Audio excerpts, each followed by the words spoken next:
இந்த பதிவில் நம்ம எதை பற்றி பார்க்க போகிறோம் அப்படின்னா ஆதிசங்கரர் அத்வைதம்.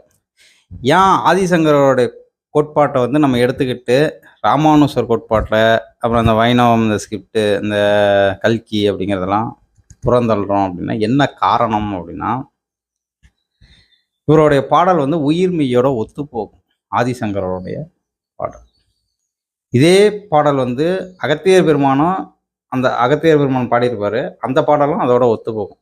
தானென்ற பெரியோர்கள் உலகத்துள்ளே தாயான பூரணத்தை அறிந்த பின்பு தேனென்ற அமுதமதை பானம் செய்து தெவிட்டாத மௌன சிவ யோகம் செய்தார்.